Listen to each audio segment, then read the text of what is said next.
Three, two.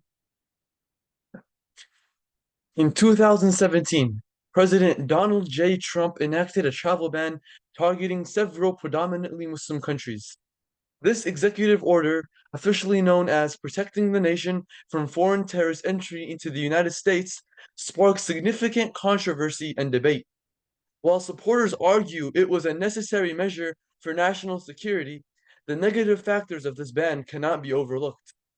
The travel ban not only damaged American values and principles, but also had severe social, economic, and humanitarian consequences. America has long been honored as a land of freedom, opportunity, and refuge. The inscription on the Statue of Liberty reads, "Give me your tired, your poor, your huddled masses yearning to breathe free." The travel ban sharply contradicts this principle. By targeting specific countries based on religion, the ban discriminates against individuals purely because of their nationality and faith. This contradicts the fundamental American value of religious freedom and tarnishes the nation's image as a welcoming and inclusive society. Trump's travel ban, formerly known as Executive Order 13769, was an executive order signed by President Donald Trump on January 27, 2017. It temporarily banned citizens from seven predominantly Muslim majority countries: Iran, Iraq, Libya, Somalia, Sudan, Syria, and Yemen from entering the United States. The order also suspended the U.S. refugee admissions program for 120 days and indefinitely banned Syrian refugees. The ban was justified by the administrations as a measure to protect national security, but it sparked widespread controversy, protests, and legal challenges. The initial order was revised multiple times in response to court rulings and criticisms, ultimately resulting in a version upheld by the U.S. Supreme Court in June 2018. The travel ban also inflicted significant economic damage. The United States benefits immensely from the contributions of immigrants, students, and professionals from around the world. By restricting entry from certain countries, the ban interfered with the flow of talented individuals who could have contributed to the economy through innovation, entrepreneurship, and skilled labor. Many industries, notably technology and higher education, faced disruptions as a result. The ban also affected tourism, leading to a decline in visitors from the targeted countries and thus a loss of revenue from the travel and hospitality sectors. Beyond economic and social repercussions, the travel ban had profound humanitarian consequences. Families were separated, with loved ones unable to visit each other, even in times of a crisis. Refugees fleeing war and persecution found their paths to safety blocked. The ban added to the trauma of those already suffering by denying them the chance for a new beginning in a land of peace and opportunity. By turning away those in desperate need, the United States compromised its moral leadership on the global stage. Ironically, the travel ban's justification as a measure for national security is flawed.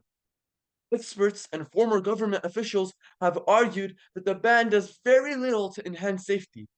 Terrorists often do not come from the countries listed in the ban. The focus on these nations overlooks other potential threats and creates a false sense of security.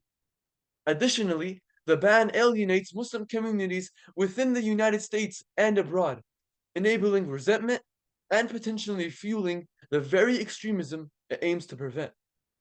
Effective national security measures should involve cooperation with international allies and a focus on intelligence and counterterrorism strategies, rather than blanket bans based on nationality. The travel ban also faced numerous legal challenges, raising questions about its constitutionality.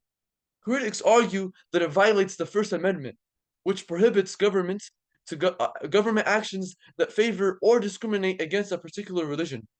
Several courts initially blocked the ban, citing concerns about its lawfulness and discriminatory nature. Although the Supreme Court eventually upheld a version of the ban, the legal battles highlighted significant constitutional issues and the potential for executive overreach. In a democracy, Policies should align with constitutional principles and withstand judicial examination. President Trump's travel ban had far-reaching negative consequences that damaged American values, harmed the economy, and inflicted humanitarian suffering, that failed to effectively enhance national security and raise serious legal constitutional concerns. As the United States moves forward, it is crucial to adopt policies that reflect its core principles of freedom, inclusivity, and justice. Only by doing so can America maintain its moral leadership and continue to be a beacon of hope for people around the world. Instead of banning all travelers from specific countries, restrict entry only to individuals who pose a demonstrable security risk. This can be determined through specific intelligence and security assessments rather than broad generalizations based on nationality. Additionally, we should establish a process for regularly reviewing and updating the list of restricted countries based on current security conditions and intelligence. This ensures the policy remains relevant and does not unfairly target countries based on outdated information.